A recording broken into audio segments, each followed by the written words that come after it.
Hi there, I'm Joey. I'm Jacob. And we are watching Star Trek for the first time. Last time on Star Trek, we had the crew went on a shore leave, and it was a fucking trip. It was an episode. Yeah, we had tigers and samurais and feathered women. It was great. And it was a good time. It was a really good time.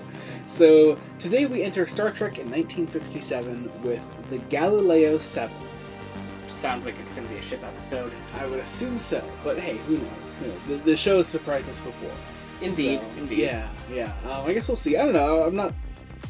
it's got one of those, almost not quite generic titles. I mean, maybe it is a little bit, where I'm I don't know. I'm not quite, interested by the title alone. Yeah. But I guess we'll see. Who knows? We're about to get into our post-episode thoughts. Be sure to join us then. We're about to watch the Galileo 7. So, bringing up our lists on Wikipedia again of the top 10 episodes from various sources. This appears on one of those lists. Which one? On Hollywood.com's 2013 top 10 Star Trek episodes, number 6, the Galileo 7. Oh. And honestly, I'm kind of mad it's only on one of those lists. Yeah, I would have put it on more. God, I loved this. I thought it was so good. It's one of my favorites so far, anyway. Yeah, it's a strong contender for, one of my absolute favorites so far. This was fantastic.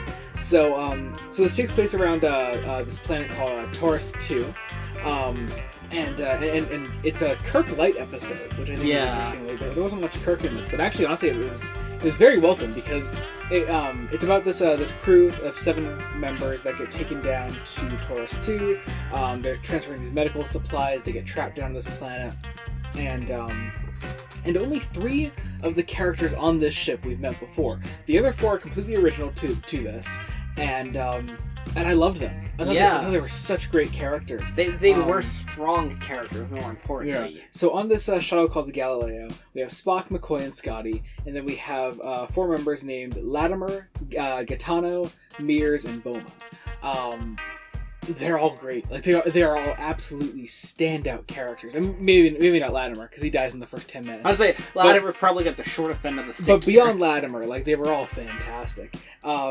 It's so good. Okay, so yes, like I said, they're transferring medical supplies. Also, one little note that I have in here, I just like the door effect on the Galileo. Yeah, whenever they're opening and closing the shuttle doors, I think that's actually really cool. I'm curious how they're doing that. Yeah, and it's a very practical effect. You can tell it's all there. It's very good. But yeah, so it's this planet trapped inside this space dust, this nebula almost. Yeah.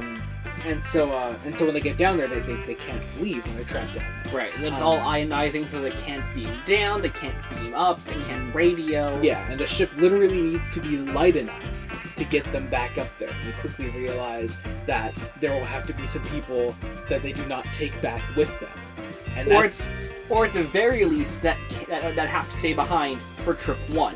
Yeah, which makes Spock being the leader of this mission so interesting. Because he says, okay, well, we'll have to leave some people behind. All right, no big deal, we'll just leave some people behind. But McCoy is here, and specifically this character named Boma is here. And they are not cool with that at all. No. Quite luckily for them, Latimer dies. He he gets impaled by a giant spear. And Spock's like, well, don't gotta worry about that problem. Yep, we're on our way. Just gotta lose one more person. And, which we laugh about, but it's played very, very calmly or very subtly throughout the episode. Yeah, it works. I really like the way it's done actually. But there's this great line that I think Boma says it. I have it quoted here in my notes. Or was it McCoy that said it? We'll say the line. I'll tell you. Or it might have been Gaetano. Anyway, somebody says it, and they're down on this planet after Latimer dies, and I have quoted here on at least it was quick for him. I think it was Boma that said it. Now that I say it out loud. That was I think that was Boma. Because he said he pretty much said we're gonna die down here. We don't have any sort of hope down here. I mean, he's a very human character, but he still realizes that what Spock is saying is true, and that's the interesting thing about all the other crew members here is that Spock is saying these horrible truths, these things that they need to do, and everyone down there with him is fuck you, we hate you, but you could see in their performances they know he's right. Right. About everything that he's saying. That is a problem with Spock. As far as we've seen, he has never lied, with the exception of the part 1 of the The menagerie. Menagerie. Yeah. Menagerie. Yep. He's never duped anybody. Yeah. So when Spock says something, he's damn sure that he's right. Yeah. They're being stalked by these 8 people that are 12, 15 feet tall. Even though that's pretty except for inconsistent. there's a scene where we see the 8 people attacking Gitano, and he's a little bit taller than Gitano. Yeah, right. That's about he's it. maybe he's if Gitano's a normal height person, he's this 8 thing looks 7 feet tall. Yeah. But yeah, Spock the entire time was just we're gonna die. So they send the medical supplies back up to the Enterprise, and that's it. That's all they can do, you know. Yeah. And so Boma and Gitano go out there with Spock. Spock leaves them with the 8 people, pretty much. And the big thing that Boma wants is he wants to give Latimer a proper burial. Yeah.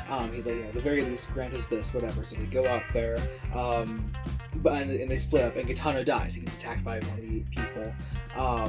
And Spock finds Gitano. He takes the body back to the Galileo. Meanwhile, we didn't touch much on this. There's a character up in the Enterprise with Kirk the whole time named Ferris. Yes. And he's just a dick.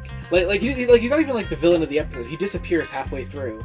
He occasionally pops in to tell Kirk that time's running out. Because they've got the medical split, so they could leave. At any minute. Yeah. And Kirk's no, I've got 3 days to search for my men. Yeah. But yeah, so then, so everyone gets back inside the Galileo then.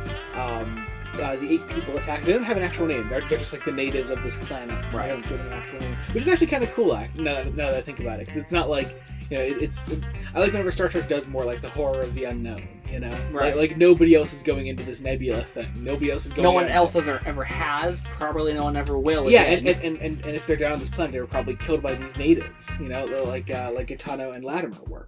So I really like that. And then there's a couple great moments like at this point in the episode where Spock is questioning himself. He's I'm acting logically, but something isn't working out still.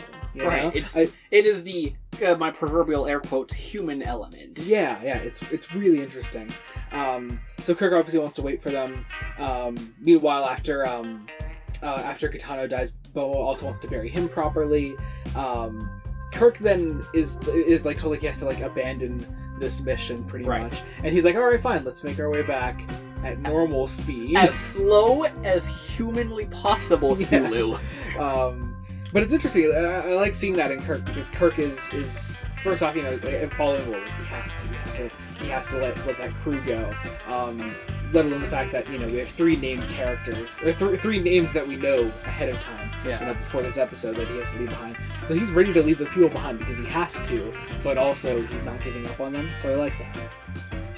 He's at normal speed, and then Spock gives Boma the right to bury them properly. Given that the 8 people will allow them to. Right. That was his exact caveat. Yeah. He's just go out there and bury them. Go ahead, fucking try. Spock is let's wait on my ship. Which I joke about, but maybe that's not entirely inaccurate. But no, Spock's also out there because before they were do say some words, and he's no, piss off. And now this time he's okay, I'll say some words maybe. Mm-hmm. So he goes out there. They're attacked by the 8 people, of course. Spock is crushed by a rock, and McCoy and Boma go rescue him. So then they begin to leave the ship. They with the ship they take off.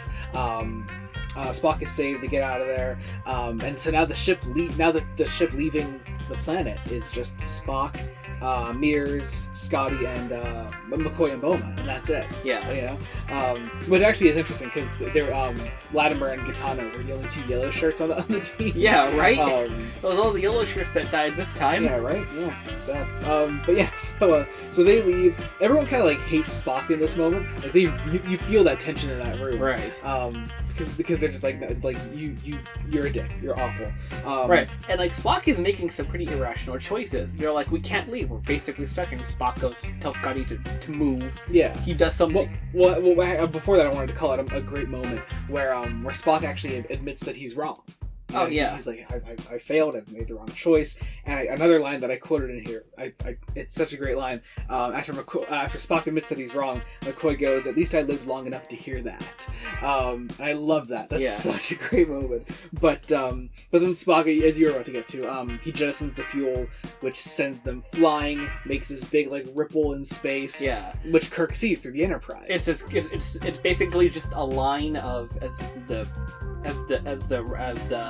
the new effects showed it blue. Mm-hmm. And so it works as a sort of distress flare. Like Kirk beams them back onto the ship, and that's the end. And it works, and it's it's so good. And then we get this great little scene at the end where Kirk confronts Spock about his final decision. Kind of leans on him, like, yeah, so you want to tell me the secret? Yeah, this was an act of desperation. And he's like, I suppose it was. All right, well, that was a very human thing. No. Desperation was the only thing I had left to do, so it was logical. Yeah. And then everyone in the command room just laughs at him. That's how we close out the episode, and it's fantastic. This is a fantastic episode. Yes, I fucking adored this thing. It was good. It was definitely out of like all. Like, it's in, like, the top 3 or 4 episodes I've seen so far. Yeah, definitely. Honestly, like, strong contender for my favorite. I'm not, well, I mean, by default, it's a strong contender so far. I loved this. Oh, that was so good. Alright, I guess that about does it. Join us next week when we continue Star Trek The Original Series. Until then, this has been Joey Morgan. I'm Jacob. Goodbye.